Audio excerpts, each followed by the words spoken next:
Economy में हम सबसे पहला टॉपिक जो कवर करेंगे वो क्या है? सबसे पहले तो एक शब्द है इकोनॉमी या एक शब्द है इकोनॉमिक्स। इसका क्या मतलब होता है ये जानना जरूरी है। इको मतलब होता है होम और नोमोस मतलब होता है अकाउंट। तो account of what? Account of home, घर का अकाउंट कैसे चलाया जाएगा वो जो है इकोनॉमी में स्टडी किया जाता है। तीन तरह की एक्टिविटीज हैं जिनको हम इकोनॉमिक एक्टिविटीज कह सकते हैं। आपकी वाइफ काम करती है और आप यहाँ कोई काम करने के लिए आता है। जो आप यहाँ काम करने के लिए आते हैं उनको आप एक निश्चित सैलरी देते हैं, एक निश्चित वेतन देते हैं। इसलिए उनके द्वारा किया गया काम क्या है? एक सर्विस प्रोडक्शन है, एक सेवा का उत्पादन है। वो प्रोडक्ट में काउंट किया जाएगा, नेशनल इनकम में काउंट किया जाएगा। लेकिन वही काम अगर आपकी वाइफ करती है, हो सकता है कि उससे ज्यादा मन से करती हो, लेकिन उनके द्वारा की गई एक्टिविटी को हम इकोनॉमिक एक्टिविटी कंसीडर नहीं करते हैं। बेसिक डिवीजन है इकोनॉमी का, वो तीन सेक्टर में है, टर्सरी सेक्टर, सेकेंडरी सेक्टर और प्राइमरी सेक्टर। लेबर इंटेंस है, ये कैपिटल इंटेंस इकोनॉमी है। लेबर इंटेंस इकोनॉमी में क्या होता है? श्रम अधिक होता है, पूंजी कम होती है। कैपिटल इंटेंस इकोनॉमी में क्या होता है? कैपिटल ज्यादा होता है, लेबर कम होता है। जैसा कि आप लोगों से पहले कमिटमेंट किया गया था, मेंटोरियम आईएएस आपकी तैयारी को और स्ट्रॉन्ग करने के लिए एक और सब्जेक्ट स्टार्ट करेगा।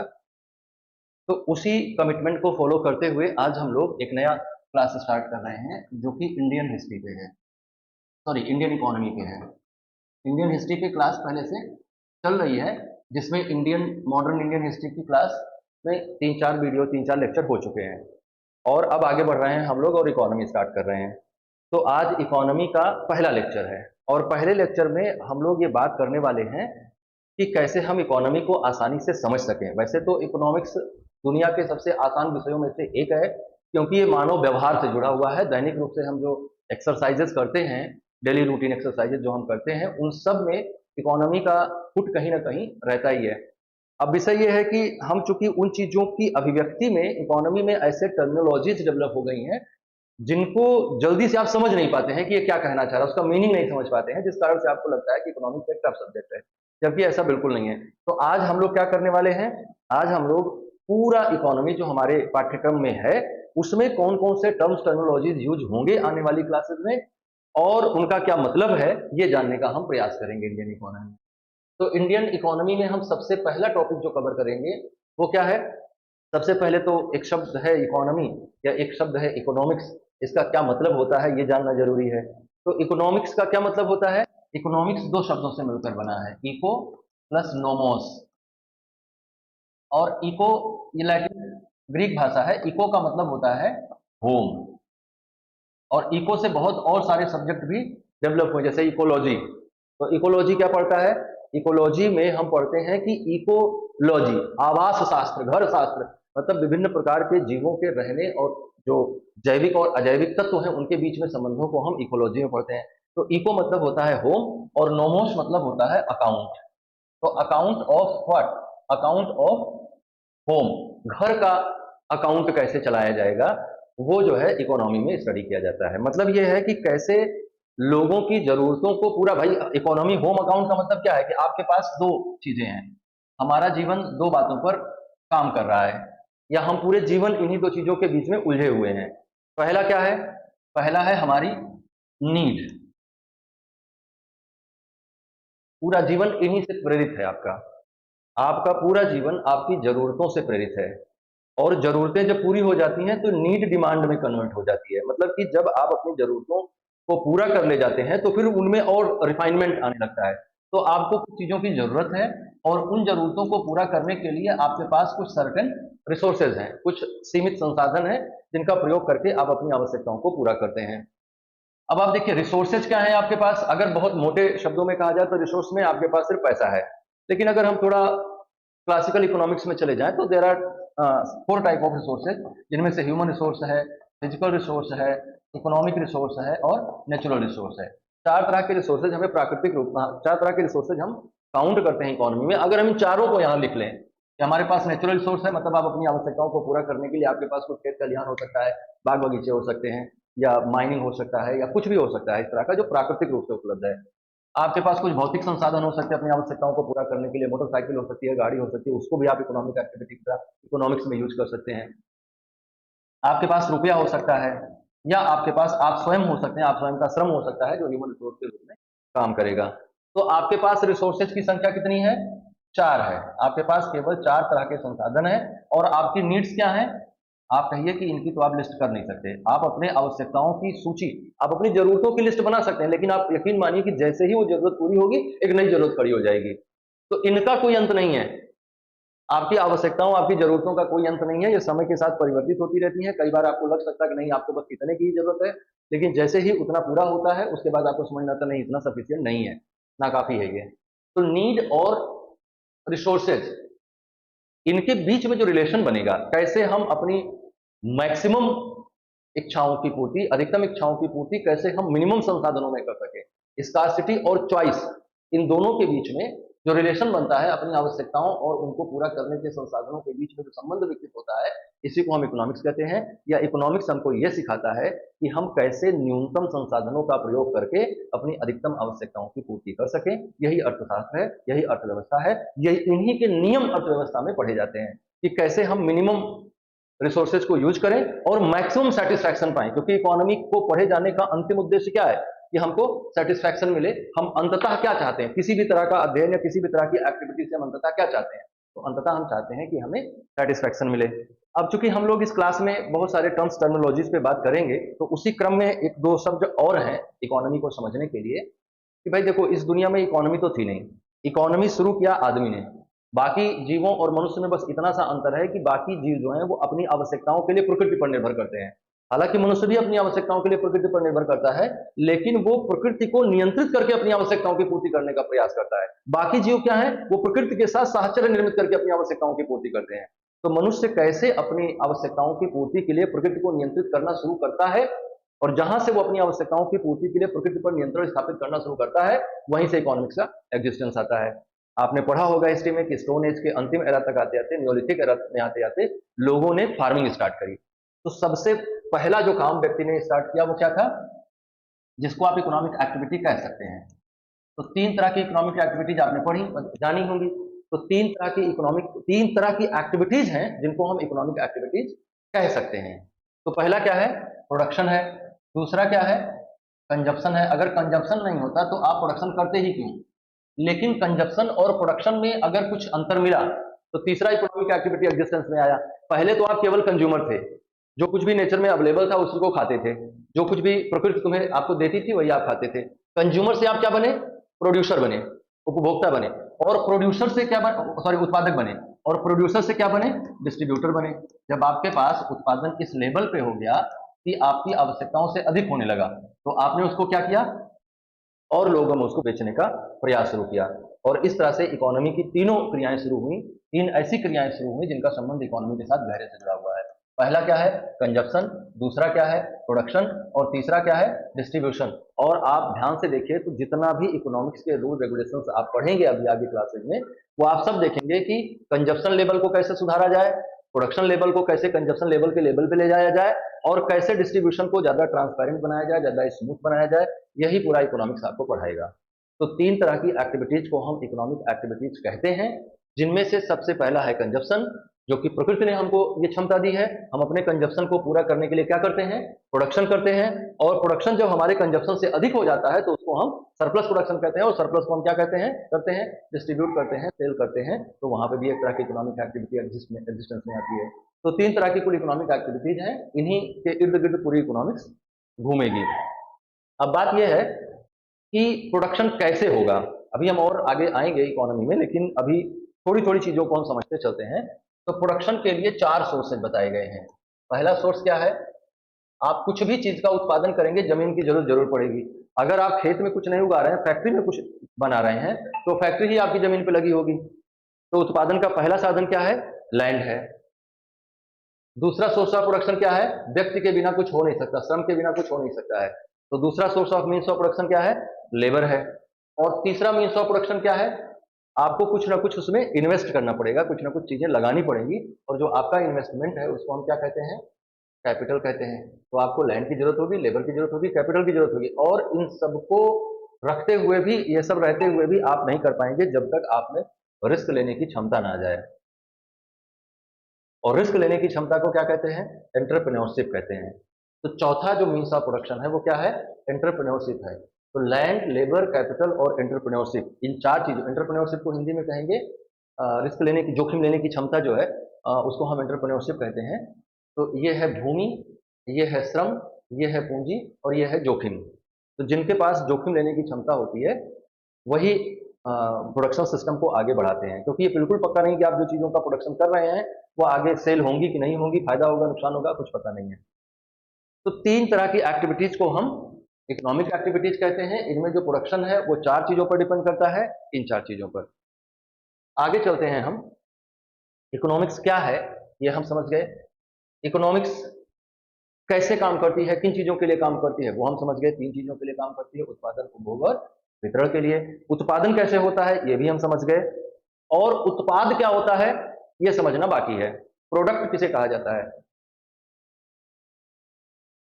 प्रोडक्ट क्या है, जिस प्रोडक्ट को, प्रोडक्ट से प्रोडक्शन वर्ड आया है। उत्पाद शब्द का मतलब क्या होता है, तो इकोनॉमी में उत्पाद शब्द का मतलब होता है वो ऐसी कोई भी चीज निर्मित करना या ऐसी कोई भी सेवा बेचना जिसका मॉनेटरी टर्म्स में कोई वैल्यू हो, जिसका पैसे में कोई मूल्य हो, उसको हम उत्पाद कहते हैं। आगे हम इसमें बहुत डिटेल में नहीं जाएंगे, बस इतनी बात समझेंगे अभी फिलहाल, क्योंकि आगे ये सब अपने आप से आपके सामने आते रहेंगे अपने अपने सेगमेंट में। लेकिन आप इतना समझें कि जिस चीज का कोई मॉनेटरी वैल्यू है उसी चीज को हम प्रोडक्ट कहते हैं, उसी चीज को हम प्रोडक्शन में काउंट करते हैं। फॉर एग्जाम्पल सर्विस की अगर हम बात करें प्रोडक्ट में, तो जैसे आपके घर में कोई काम करने आता है, आप उसी काम करने वाले से शादी कर लीजिए। 2 स्थितियां हैं, आपकी वाइफ काम करती है और आपके यहाँ कोई काम करने के लिए आता है। जो आपके यहाँ काम करने के लिए आते हैं उनको आप एक निश्चित सैलरी देते हैं, एक निश्चित वेतन देते हैं, इसलिए उनके द्वारा किया गया काम क्या है, एक सर्विस प्रोडक्शन है, एक सेवा का उत्पादन है। वो प्रोडक्ट में काउंट किया जाएगा, नेशनल इनकम में काउंट किया जाएगा। लेकिन वही काम अगर आपकी वाइफ करती हैं, हो सकता है कि उससे ज्यादा मन से करती हो, लेकिन उनके द्वारा की गई एक्टिविटी को हम इकोनॉमिक एक्टिविटी कंसीडर नहीं करते हैं। पैसे में मूल्य होना बहुत जरूरी है, तभी हम किसी चीज को प्रोडक्शन मानते हैं। अगर पैसे में कोई मूल्य नहीं है उसका, तो वो कुछ हो सकता है, जैसे हम आपको पढ़ाएं और कोई टीचर, अभी हम आपको पढ़ा रहे हैं, पैसे में इसका कोई मूल्य नहीं है, मैं कोई प्रोडक्शन नहीं कर रहा हूँ, लेकिन यही मैं आपसे फीस लेके पढ़ाऊं तो प्रोडक्शन हो जाएगा। तो प्रोडक्शन वो है जिसका मॉनेटरी टर्म्स में कोई वैल्यू हो। तो प्रोडक्शन क्या है, प्रोडक्ट क्या है, और कौन कौन सी एक्टिविटीज है जिनको हम इकोनॉमी में कंसीडर करते हैं, ये आपने जाना। अब हम सिलेबस पे आते हैं और उसी सिलेबस के अनुसार हम आपके टर्म्स को डिस्कस करते चलेंगे। तो सबसे पहले आपने डेफिनेशन जान लिया कि इकोनॉमी क्या है। अच्छा, एक चीज और आप जान लीजिए कि जो इकोनॉमी है ये होल है ना, पूरी इकोनॉमी है। जब हम इकोनॉमी टर्म यूज करते हैं तो हमने कहा ना सभी तरह की इकोनॉमिक एक्टिविटीज को हम इसमें शामिल कर लेते हैं। और इकोनॉमिक एक्टिविटीज क्या है, प्रोडक्शन है, कंजप्शन है और डिस्ट्रीब्यूशन है। लेकिन इसमें प्रोडक्शन को हम कई अलग अलग सेक्शंस में बांटते हैं, कंजप्शन को अलग अलग सेक्शंस में बांटते हैं। तो उस आधार पर इकोनॉमी के 3 सेक्शन बनते हैं, 3 भागों में बांटते हैं इकोनॉमी को। और अगर उनकी प्रभावशीलता के आधार पर बनाए तो पिरामिड शेप में जाएंगे, मतलब टर्शियरी सेक्टर, सेकेंडरी सेक्टर और प्राइमरी सेक्टर। किसी भी डेवलप्ड इकोनॉमी के लिए तीनों सेक्टर का इस तरह से होना जरूरी है। ये टर्शियरी सेक्टर है, हालांकि आजकल क्वार्टनरी सेक्टर भी आ गया, क्वीनरी सेक्टर भी आ गया है। तो क्वार्टनरी और क्वीनरी इनको हम डिस्कस करेंगे आगे जब नेशनल इनकम पढ़ रहे होंगे। लेकिन जो बेसिक डिवीजन है इकोनॉमी का वो 3 सेक्टर में है, टर्शियरी सेक्टर, सेकेंडरी सेक्टर और प्राइमरी सेक्टर। प्राइमरी सेक्टर में एग्रीकल्चर आता है, एनिमल हस्बेंड्री आती है, माइनिंग आती है, क्वेरिंग आता है, इस तरह की एक्टिविटीज आती हैं जो सर्वाइवल लेवल पे हो रही हैं। सेकेंडरी सेक्टर में मैन्युफैक्चरिंग आती है, टर्शियरी सेक्टर में सर्विसेज आती हैं, जितनी भी सेवाएं हैं, बैंकिंग हो, ट्रांसपोर्ट हो, कम्युनिकेशन हो, मेडिकल फैसिलिटीज हो, एजुकेशन हो, जो कुछ भी सर्विसेज में आता है वो सब टर्शियरी सेक्टर में आएगा। और किसी भी इकोनॉमी में इसका जो कंट्रीब्यूशन होता है वो इसी तरह से होना चाहिए हेल्दी इकोनॉमी के लिए। हालांकि ये उल्टा हुआ होता है, जब आप डेवलपिंग या अंडर डेवलप्ड इकोनॉमीज को स्टडी करेंगे तो पिरामिड उल्टा बन जाएगा। वहां पे सबसे ज्यादा कंट्रीब्यूशन करेगा वो होगा प्राइमरी सेक्टर, सबसे उससे कम सेकेंडरी और सबसे कम टर्शियरी सेक्टर। ये अंडर डेवलप्ड इकोनॉमीज की कंडीशन होती है और ये डेवलपिंग या डेवलप्ड इकोनॉमीज की कंडीशन होती है। तो तीनों सेक्टर का क्या कंट्रीब्यूशन होना चाहिए, तीनों सेक्टर में क्या क्या आता है, ये भी आपने जाना। ये सारी बातें आने वाले लेक्चर्स में आपको बहुत डिटेल से मिलने वाली हैं, जब इनसे रिलेटेड सेक्शंस को आप पढ़ेंगे, इनसे रिलेटेड टॉपिक्स को आप पढ़ेंगे। अगली चीज, चूंकि अब हमें सिलेबस में पहुंचना ही चाहिए, इसलिए हम बात करते हैं कि हम क्या क्या पढ़ेंगे। तो इकोनॉमी में सबसे पहला टॉपिक जो है वो है नेचर ऑफ इंडियन इकोनॉमी। और जब आप नेचर ऑफ इंडियन इकोनॉमी पढ़ रहे होंगे, भारतीय अर्थव्यवस्था की प्रकृति, जब आप नेचर ऑफ इंडियन इकोनॉमी पढ़ रहे होंगे तो आप उसी में टाइप ऑफ इकोनॉमीज पढ़ेंगे। क्योंकि आपको जब जानना है कि इंडियन इकोनॉमी का नेचर क्या है या इंडियन इकोनॉमी किस टाइप की है, तो आपको ये जानना ही होगा कि कितने टाइप की इकोनॉमीज होती हैं। तो अगर हम बात करें कि कितने टाइप की इकोनॉमीज होती हैं, तो आप उनको कई आधार पर उनका टाइप डिसाइड करते हैं। जैसे इस आधार पर भी टाइप डिसाइड करते हैं कि उसमें किस चीज की अधिकता है, लेबर इंटेंस है कि कैपिटल इंटेंस इकोनॉमी है। लेबर इंटेंस इकोनॉमी में क्या होता है, श्रम अधिक होता है, पूंजी कम होती है। कैपिटल इंटेंस इकोनॉमी में क्या होता है, कैपिटल ज्यादा होता है, पूंजी कम होता है। कैपिटल ज्यादा होता है, लेबर कम होता है। वैसे वैसी इकोनॉमीज क्या होती हैं, आउटसोर्सिंग करती हैं श्रम का। जैसे आप अमेरिकन इकोनॉमी को देख लीजिए, वो कैसी है, कैपिटल इंटेंस इकोनॉमी। उनको आप पैसे बहुत हैं, इन्वेस्टमेंट की जगह नहीं है, जैसे वो दूसरे देशों में जाकर इन्वेस्ट करते हैं उनके इन्वेस्टर्स, या उनकी कंपनियां, उनके यहाँ लेबर इंटेंसिटी नहीं है, लेबर का एक्सेस है, लेबर का शॉर्टेज है, श्रम महंगा है, सरकारी नीतियां ऐसी हैं, तो जाके दूसरे देशों में अपना प्रोडक्शन करते हैं, आउटसोर्स करते हैं चीजों को। तो उस आधार पर बांट सकते हैं। जो उत्पादन के साधन हैं, जैसे हमने कहा उत्पादन के साधन कौन कौन से हैं, भूमि है, श्रम है, पूंजी है, उद्यमिता है। तो इन पर किसका कंट्रोल है, इस आधार पर तीन तरह की इकोनॉमी डेवलप हुई है। अगर इन पर सरकार का कंट्रोल है तो ऐसी इकोनॉमी को हम क्या कहते हैं, स्टेट कैपिटलिज्म कहते हैं, या ऐसी इकोनॉमी को हम कम्युनिस्ट इकोनॉमी या सोशलिस्ट इकोनॉमी कहते हैं। अगर इन पर पूरा कंट्रोल गवर्नमेंट का, पूरा कंट्रोल इंडिविजुअल का है, तो ऐसी इकोनॉमी को हम क्या कहते हैं, ऐसी इकोनॉमी को हम कैपिटलिस्टिक इकोनॉमी कहते हैं। और अगर कोई ऐसा मॉडल किसी देश ने डेवलप किया है जहां पर दोनों का कंट्रोल है मीन्स ऑफ प्रोडक्शन से, तो ऐसी इकोनॉमी को हम मिक्स्ड इकोनॉमी कहते हैं या मिश्रित अर्थव्यवस्था कहते हैं, जैसा कि भारत में है। इसके अलावा विकास के आधार पर अर्थव्यवस्थाओं को मापा जाता है, विकासशील है, अल्प विकसित है या विकसित है, डेवलप्ड है, डेवलपिंग है, अंडर डेवलप्ड है। तो ये भी बेसिस है इकोनॉमीज को क्लासीफाई करने का। तो लेबर के बेसिस पे, मतलब इंटेंसिटी के बेसिस पे नापते हैं, उनके उनमें जो रिसोर्सेज हैं, प्रोडक्शन के मीन्स हैं, उन पर कंट्रोल किसका है, इस आधार पर बांटते हैं।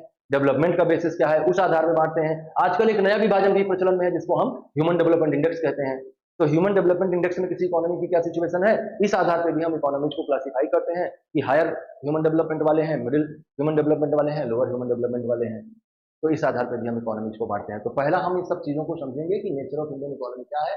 इन सारे आधारों पर हम वर्गीकरण को पढ़ेंगे, क्लासिफिकेशन को पढ़ेंगे, साथ साथ ये भी जानेंगे कि इस पूरी स्थिति में इंडिया की क्या कंडीशन है, इंडिया किस तरह की इकोनॉमी है, क्या सिचुएशन है इंडिया के ना, कैपिटलिस्टिक है, सोशलिस्टिक है, मिक्स्ड है, डेवलपिंग है, अंडर डेवलप्ड है, डेवलप्ड है, लेबर इंटेंस है कि कैपिटल इंटेंस है, सारी बातें जानेंगे। अगला जो टॉपिक आएगा इकोनॉमी में इसके बाद वो है growth and development, concept of growth and development.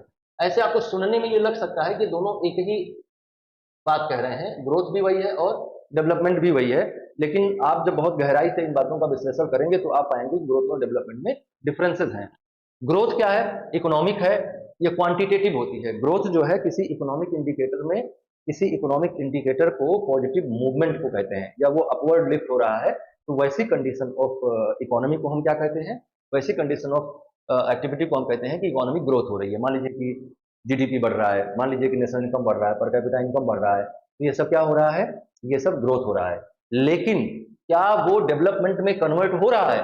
जैसा कि मैंने बताया कि ग्रोथ क्या है, ग्रोथ है क्वांटिटेटिव, मात्रा बताता है, लेकिन डेवलपमेंट क्या है, क्वालिटेटिव है। ये बताता है कि जो इकोनॉमिक एक्टिविटीज हो रही हैं उनका ह्यूमन लाइफ पे कोई इंपैक्ट हो रहा है कि नहीं हो रहा है। लोगों को मेडिकल फैसिलिटीज अच्छी मिल रही हैं, हेल्थ सर्विसेज अच्छी मिल रही हैं कि नहीं मिल रही हैं, लोगों को अच्छा एजुकेशन मिल रहा है कि नहीं मिल रहा है, लोगों के ट्रांसपोर्ट कम्युनिकेशन के सोर्सेज अच्छे हैं कि नहीं हैं। अब मान लीजिए कि आप जीडीपी में बहुत आगे हैं लेकिन इन चीजों में आप पीछे हैं, तो आप, इसका मतलब क्या हुआ कि आपके पास पैसे तो हैं लेकिन वो पैसे जीवन को आसान बनाने के लिए खर्च नहीं किए जा रहे हैं, बल्कि वो कुछ लोगों के पास स्टोर हो रहे हैं। और अगर आपकी इकोनॉमी में इस तरह की वृद्धि हो रही है कि पैसे कुछ लोगों के पास स्टोर होते जा रहे हैं और आम आदमी के जीवन को आसान बनाने के लिए जिन संसाधनों को विकसित होना चाहिए वो नहीं विकसित हो रहे हैं, इसका मतलब कि आपके यहाँ कुछ तो झोल है। और वो झोल किसके कारण से है, वो झोल गवर्नमेंट पॉलिसीज के कारण से है। इसके लिए जिम्मेदार सरकार होती है कि वो ऐसी नीतियों का निर्माण करे जिससे इकोनॉमिक एक्टिविटीज से होने वाले बेनिफिट का मैक्सिमम लाभ मैक्सिमम लोगों को मिले, अधिकतम लोगों का अधिकतम कल्याण सुनिश्चित हो। यही अर्थव्यवस्था का अंतिम उद्देश्य होना चाहिए और ये सुनिश्चित करना किसकी जिम्मेदारी है, सरकार की जिम्मेदारी है। तो ये हम समझेंगे। अच्छा, ये डेवलपमेंट में प्रॉब्लम नहीं होती तो ये टॉपिक बनता ही नहीं। डेवलपमेंट में कई टाइप के डेवलपमेंट आप सुनेंगे, जैसे आपने सुना होगा इंक्लूसिव डेवलपमेंट। अब इंक्लूसिव डेवलपमेंट की जरूरत क्या है, क्योंकि एक्सक्लूसिव डेवलपमेंट हुआ होगा। इंक्लूसिवनेस शब्द ही तभी आएगा जब कुछ एक्सक्लूसिव होगा। तो हमारे डेवलपमेंट प्रोसीडिंग में, हमारे डेवलपमेंट प्रोसीजर में कहीं ना कहीं ऐसा रहा कि एक्सक्लूसिव डेवलपमेंट की ओर हम लोग गए, जिसके कारण से हम इंक्लूसिव डेवलपमेंट की ओर गए आ रहे हैं। दूसरा डेवलपमेंट आपने सुना होगा सस्टेनेबल डेवलपमेंट। तो निश्चित तौर पे हमने कुछ ऐसा डेवलपमेंट किया होगा जिसने हमारी सस्टेनेबिलिटी पर प्रश्न खड़ा किया होगा, और यही कारण है कि हमको सस्टेनेबल डेवलपमेंट की ओर जाना पड़ रहा है। एक आपने देखा कि इंक्लूसिव डेवलपमेंट है, एक सस्टेनेबल डेवलपमेंट है। तो ये क्या है, सस्टेनेबल डेवलपमेंट के सामने क्या क्या चैलेंजेस हैं और क्या क्या किया जाना चाहिए सस्टेनेबल डेवलपमेंट को या डेवलपमेंट की प्रोसेस को ऐसा करने के लिए जिससे सस्टेनेबिलिटी पर कोई सवाल ना खड़ा हो, तो वो हमें क्या करना चाहिए, ये सब हम इस टॉपिक के अंतर्गत डिस्कस करेंगे। अगला जो हमारा टॉपिक आएगा जो बहुत इंपॉर्टेंट होगा वो है नेशनल इनकम।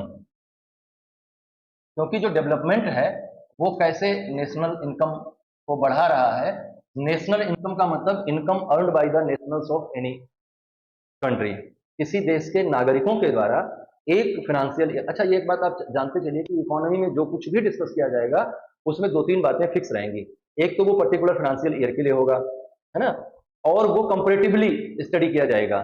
तो एक निश्चित वित्त वर्ष में कुल जितनी वस्तुओं सेवाओं का उत्पादन किया जाता है उसकी मॉनेटरी वैल्यू को हम राष्ट्रीय आय कहते हैं। ये बड़ी स्टैंडर्ड डेफिनेशन है। आप मोटी बात समझिए कि एक देश के नागरिकों के द्वारा एक साल में कुल जितना कमाई की जाती है उसको हम राष्ट्रीय आय कहते हैं।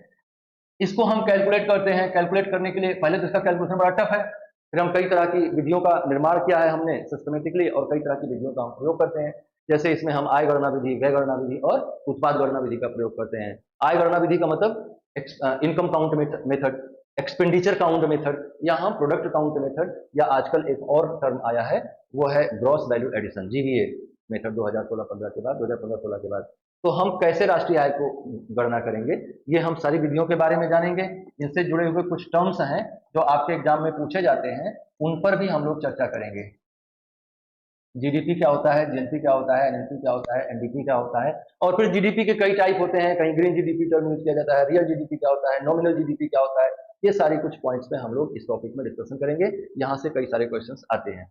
और फिर इनके अलावा पर कैपिटा इनकम क्या होती है, पर कैपिटा इनकम और नेशनल इनकम में क्या रिलेशन होता है, पर्सनल इनकम क्या होती है ना, ये सब एक्सपेंडेबल इनकम क्या होती है, व्यय योग्य आय क्या होती है, ये सारी चीजें हम जानेंगे इसमें, है ना। फैक्टर कॉस्ट क्या होती है, मार्केट प्राइस क्या होता है, ये सारे टर्म्स इसमें हम लोग यूज करेंगे और इनके बारे में हम डिटेल से सीखेंगे जब हम नेशनल इनकम पढ़ रहे होंगे। तो अगला जो हम लोगों का टॉपिक है वो है प्लानिंग। जो भी नंबर होगा आप ध्यान रखिएगा। अगला हम लोग का टॉपिक है प्लानिंग इन इंडिया, भारत में नियोजन। और भारत में जो प्लानिंग सिस्टम है वो दो तरह के प्लान बनाता है। एक प्लान को हम कहते हैं इकोनॉमिक प्लानिंग सिस्टम, आर्थिक नियोजन, और दूसरा है सोशल प्लानिंग सिस्टम, सामाजिक नियोजन। तो इकोनॉमिक प्लानिंग, जैसा कि पीछे हम लोगों ने कहा कि इकोनॉमिक डेवलपमेंट और सोशल डेवलपमेंट, ये ग्रोथ है, ये डेवलपमेंट है ना। और ग्रोथ के बिना डेवलपमेंट तो पॉसिबल है नहीं। अगर पैसे नहीं रहेंगे तो आप सोशल डेवलपमेंट नहीं कर सकते, है ना। तो इकोनॉमिक प्लानिंग का, लेकिन इकोनॉमिक प्लानिंग सोशल डेवलपमेंट में परिवर्तित होनी चाहिए। अगर आपके यहाँ इकोनॉमिकली आप स्ट्रांग हैं और आप अर्थव्यवस्था में बहुत आगे हैं, जीडीपी में बहुत आगे हैं, आपके यहाँ प्रोडक्शन लेवल बहुत अच्छा है, लेकिन फिर भी लोग भूखों मर रहे हैं, तो ये कुछ वैसी स्थिति हो गई जैसे आपके पास पैसे तो बहुत हैं लेकिन आप अपने बच्चे को पढ़ाने पर, उसकी दवाइयों पर, उसके खान पान पे खर्च नहीं करना चाह रहे हैं, तो वो ज्यादा अच्छी बात नहीं मानी जाती है। तो इकोनॉमिक प्लानिंग का उद्देश्य क्या होता है कि आप जो है इकोनॉमी को डेवलप करें, उसमें ग्रोथ सुनिश्चित करें कि जीडीपी बढ़े, पर कैपिटा इनकम बढ़े, तो कुल नेशनल इनकम में वृद्धि हो, ये आपका टारगेट होता है। और उसको बढ़ाने के लिए आप सभी सेक्टर्स को कैसे डेवलप करना है, अलग अलग सेक्टर्स में हमें कैसे इन्वेस्टमेंट बढ़ाना है, कैसे प्रोडक्शन बढ़ाना है, कैसे ज्यादा प्रॉफिटेबल बनाना है, इन सारी चीजों के लिए आप प्लानिंग करते हैं। पहले इनकी प्लानिंग के लिए अपने पास प्लानिंग कमीशन था, लेकिन आज के टाइम पे प्लानिंग कमीशन को हटा के उसकी जगह पर नीति आयोग आ गया है। प्लानिंग कमीशन था, नेशनल डेवलपमेंट काउंसिल थी, इन दोनों को मर्ज कर लिया गया है और भी उसमें कुछ बदलाव किए गए हैं। उन बदलावों में क्या है उस पर हम चर्चा करेंगे जब इस टॉपिक को पढ़ रहे होंगे। तो प्लानिंग कमीशन था, अभी नीति आयोग आ गया है। तो प्लानिंग कमीशन से नीति आयोग तक की गति क्या रही है और उस दौरान कैसे भारतीय अर्थव्यवस्था का विकास हुआ है, ये समझने का अवसर आपको इस अध्याय में मिलेगा। तो और इन सबको डेवलप करने के लिए हम क्या करते हैं, इकोनॉमिक प्लानिंग करते हैं। और इकोनॉमिक प्लानिंग से जो हमारे पास धन संसाधन इकट्ठा होता है उससे हम क्या करते हैं, उससे हम हेल्थ सर्विसेज को इम्प्रूव करने का प्रयास करते हैं, हम एजुकेशन को इम्प्रूव करने का प्रयास करते हैं, हम लोगों को बैंकिंग सर्विसेज से जोड़ते हैं, हम ट्रांसपोर्ट कम्युनिकेशन के जो हमारे मीन्स हैं उनको अच्छा बनाते हैं, स्मूथ बनाते हैं, स्ट्रॉन्ग बनाते हैं। तो इस तरह से हम सोशल डेवलपमेंट करते हैं। अगर ये डेवलपमेंट नहीं हुआ तो ये डेवलपमेंट संभव नहीं है। तो सोशल डेवलप इकोनॉमिक डेवलपमेंट के लिए हम इकोनॉमिक प्लानिंग करते हैं, जिसमें हमने बताया कि प्लानिंग कमीशन था हमारे पास। उसने 12 पंचवर्षीय योजनाओं के माध्यम से 1951 से लेकर और 2017 तक जो भी किया वो हम पढ़ेंगे। फिर 2017 के बाद की जो विकास की रणनीतियां हैं उसको कौन बनाता है? नीति आयोग बनाता है। वो कैसे बनाता है, दोनों में अंतर क्या है, क्यों जरूरत पड़ी नीति आयोग लाने की, इन सारे मुद्दों पे हम इसमें डिस्कस करेंगे। और फिर इन सेक्शंस में हमारा क्या डेवलपमेंट है इसको भी हम जानने का प्रयास करेंगे कि ह्यूमन डेवलपमेंट में हम कहाँ पे खड़े हैं, क्योंकि असल में डेवलपमेंट तो यही है ना, वो तो बाकी पैसे का खेल है।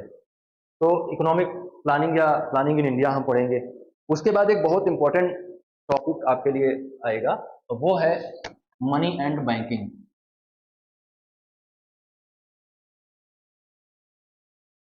ये बहुत बहुत बहुत इंपॉर्टेंट टॉपिक है मनी एंड बैंकिंग। इसमें कई सारी, सबसे बड़ा टॉपिक भी है। सबसे पहले व्हाट इज मनी, मनी क्या है, टाइप क्या होते हैं उसके, types of money, money supply, और मनी सप्लाई में फिर मनी सप्लाई बढ़ गई, मनी सप्लाई में हम आरबीआई का रोल पढ़ेंगे, है ना। अभी बैंकिंग भी है, इसमें बैंकिंग अलग से करेंगे। मनी सप्लाई से जुड़ा हुआ है, मनी सप्लाई बढ़ जाएगी तो क्या होगा, इन्फ्लेशन आ जाएगा। इन्फ्लेशन फिर उसको कैसे कंट्रोल करेंगे, क्या क्या उसके टाइप्स हैं वो भी इसमें हम डिस्कस करेंगे। इन्फ्लेशन के बाद फिर मनी सप्लाई को हम कंट्रोल करने के लिए पॉलिसीज बनाते हैं, जिसे हम मॉनेटरी पॉलिसी कहते हैं। और सरकार अपने मौद्रिक आवश्यकताओं को पूरा करने के लिए एक मार्केट डेवलप करती है, जिसे हम अपनी और मार्केट की आवश्यकताओं को पूरा करने के लिए, जिसे हम मनी मार्केट कहते हैं। तो ये सारी चीजें हम मनी एंड बैंकिंग में पढ़ेंगे। मनी क्या है, मुद्रा क्या है, उसके प्रकार क्या है, उसकी सप्लाई कैसे होती है, और फिर उसकी सप्लाई में कम ज़्यादा होने से क्या समस्याएं उत्पन्न होती हैं, इन्फ्लेशन क्या होती है, मॉनेटरी पॉलिसी कैसे इन्फ्लेशन को कंट्रोल करती है, मॉनेटरी पॉलिसी की जरूरत क्यों पड़ती है, और फिर मनी मार्केट क्या होता है, मनी मार्केट के इंस्ट्रूमेंट्स क्या हैं, वो सब हम पढ़ेंगे कि कैसे कैसे पैसे का लेन देन किया जा सकता है। इन सारी बातों पे हम डिस्कशन करेंगे। अगला जो हमारा टॉपिक होगा वो होता है पब्लिक फाइनेंस। पब्लिक फाइनेंस का मतलब सरकारी वित्त, या हिंदी में इसको कहते हैं लोक वित्त। तो इसमें सरकार जो है अपना बजट और फिस्कल पॉलिसी को शामिल करती है। तो पब्लिक फाइनेंस में बजट आएगा, कैसे सरकार बजट बनाती है, कैसे प्रस्तुत करती है, बजट के क्या क्या कंपोनेंट्स होते हैं, बजट कैसा बनाया जाना चाहिए, फिलहाल का बजट कैसा बन रहा है, इन सारी बातों पे हम लोग बहुत विस्तृत और सिलसिलेवार ढंग से चर्चा करेंगे। इसलिए चैनल को सब्सक्राइब करें, लाइक करें, शेयर करें और भी लोगों तक बढ़ाएं। जितना ज़्यादा लोग हमारे चैनल पर रहेंगे हमको उतनी ज़्यादा सुविधा होगी क्लासेस को लाइव लाने में, और साथ ही साथ हमें ये भी रहेगा कि हमारा काम लोगों को पसंद आ रहा है। तो बजटिंग प्रोसेस होगा, बजट में पूरी जानकारी, बजट के संदर्भ में बजट क्या है, कैसे बनता है, कौन बनाता है, क्या क्या उसके हेड्स होते हैं, कैसे कितने तरह के बजट होते हैं, सब कुछ इसमें हम चर्चा करेंगे। और बजट क्या है, बजट है बेसिकली फिस्कल पॉलिसी का पार्ट।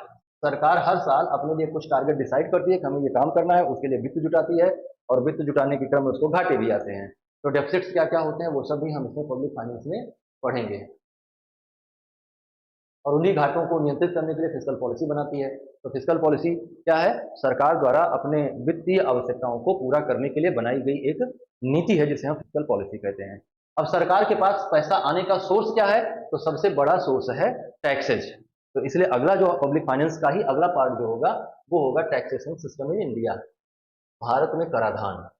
और ये टैक्सेशन सिस्टम इन इंडिया में हम बहुत सारी चीज़ों के बारे में पढ़ेंगे कि कैसे अलग अलग तरह के कर लगाए जाते हैं, कौन कौन से तरह के कर होते हैं, डायरेक्ट टैक्सेस क्या होते हैं, इनडायरेक्ट टैक्सेस क्या होते हैं, कैसे ये काम करते हैं, और जीएसटी क्या है, ऐसी क्या जरूरत पड़ी कि जीएसटी लानी पड़ गई। इन सारी मुद्दों पे हम लोग बात करेंगे। अगला जो हमारा टॉपिक होगा वो होगा पब्लिक फाइनेंस। हो गया है, पब्लिक फाइनेंस में लगभग सारी चीजें हो गई। एक और चीज छूटी हुई है, वो है कैपिटल मार्केट। तो कैपिटल मार्केट पे हम लोग चर्चा करेंगे। कैपिटल मार्केट में क्या क्या इंस्ट्रूमेंट्स होते हैं, कैपिटल मार्केट के शेयर्स होते हैं, डिवेंचर्स होते हैं, ये सब क्या है, इन सब बातों पे हम लोग चर्चा करेंगे डिटेल से। शेयर्स होते हैं, डिवेंचर्स होते हैं, और क्या होता है, बॉन्ड्स होते हैं। तो ये सब क्या है और कैसे काम करते हैं, तो इंस्ट्रूमेंट क्या है और मार्केट क्या है ना, मार्केट कैसे काम कर रहा है, और इसको रेगुलेटिंग, इसका रेगुलेशन कैसे होता है, इसके लिए क्या क्या कानून है और कौन कौन सी संस्थाएं हैं जो इसको रेगुलेट करती हैं। तो रेगुलेशंस, इंस्ट्रूमेंट्स, मार्केट में आप जानते हैं कि दो तरह का मार्केट है, एक को हम प्राइमरी मार्केट कहते हैं और को सेकेंडरी मार्केट कहते हैं। तो प्राइमरी मार्केट क्या है, प्राइमरी कैपिटल मार्केट क्या है, सेकेंडरी कैपिटल मार्केट क्या है।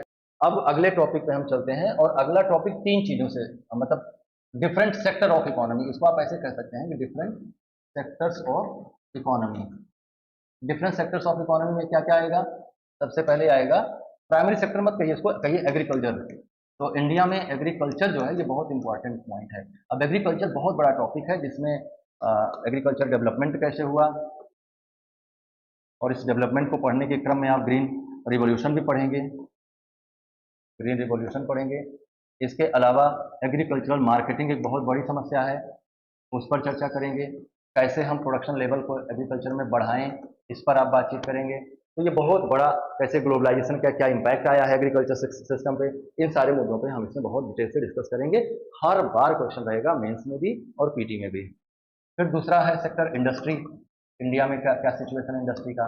और इंडस्ट्री में आप जानते हैं कि सबसे बड़ा जो सेक्टर है इंडस्ट्री का वो एमएसएमई है फिलहाल के दिनों में, micro small and medium enterprises, सूक्ष्म लघु और मध्यम उद्योग। तो जो सूक्ष्म लघु और मध्यम उद्योग के लिए सरकार की पॉलिसीज क्या है, इनका डेवलपमेंट प्रोसेस क्या है, क्या क्या इनकी समस्याएं हैं, कैसे इनमें उत्पादन बढ़ाया जा सकता है, किस किस तरह के चैलेंजेस को ये फेस कर रहे हैं, सब कुछ पे हम लोग डिस्कशन करेंगे और बहुत कॉम्प्रिहेंसिवली करेंगे। तीसरा सेक्टर है सर्विसेज का। सर्विसेज में भी वही वही सारी चीजें, कौन कौन से सर्विस सेक्टर हैं हमारे यहाँ, उनके क्या डेवलपमेंट का लेवल है, उनके सामने क्या चैलेंजेस हैं, उनको हम कैसे मीट आउट कर सकते हैं, इन सारी चीजों पे हम चर्चा करेंगे। तो ये हमारा ये एक सेक्शन होगा, ये भी बहुत बड़ा सेक्शन होगा। इसके अलावा जो अभी हाल फिलहाल में कुछ इकोनॉमिक ट्रेंड्स चल रहे हैं उन पर हम बातचीत करेंगे, है ना। जैसे नवीन आर्थिक प्रवृत्तियां कहेंगे हम, न्यू इकोनॉमिक ट्रेंड्स कहेंगे, जिसमें बहुत सारी नई नई चीजें आ रही हैं। आत्मनिर्भर भारत है, तो ऐसा क्यों हुआ, जैसे अभी उदारीकरण का दौर है, निजीकरण का दौर है, भूमंडलीकरण का दौर है। तो क्या है लिबरलाइजेशन ऑफ इकोनॉमी, क्या है प्राइवेटाइजेशन ऑफ इकोनॉमी, क्या है ग्लोबलाइजेशन ऑफ इकोनॉमी, और इन सब का इंडिया की इकोनॉमी के अलग अलग सेक्टर्स पर क्या इम्पैक्ट आ रहा है, और हम इनको रखते हुए कैसे आत्मनिर्भर भारत के लक्ष्य को पूरा कर सकते हैं, कैसे हम मेक इन इंडिया को फुलफिल कर सकते हैं, कैसे स्टैंड अप इंडिया को हम आगे बढ़ा सकते हैं। तो ये सारी चीजें हम जो न्यू इकोनॉमिक ट्रेंड्स हैं, कंटेम्प्ररी इकोनॉमिक ट्रेंड्स हैं, उस टॉपिक में कवर करेंगे। एक और इम्पॉर्टेंट टॉपिक है वो है इंटरनेशनल ट्रेड। इंटरनेशनल ऑर्गेनाइजेशंस करेंगे, और इंटरनेशनल ऑर्गेनाइजेशंस में फाइनेंस से जुड़े हुए भी ऑर्गेनाइजेशन है। लेकिन सबसे जरूरी इंटरनेशनल इकोनॉमिक्स में हमारे लिए क्या है, ट्रेड कैसे होता है दोनों देशों के बीच में, और उनके क्या क्या रेगुलेशंस हैं, उनसे संबंधित क्या क्या रिफॉर्म आजकल चल रहे हैं, ट्रेड वॉर क्या है, चाइना और अमेरिका के बीच में क्या दिक्कत चल रही है व्यापार को लेकर, और उससे भारत को क्या बेनिफिट मिल सकता है, इन सारे विषयों पर भी चर्चा होनी चाहिए।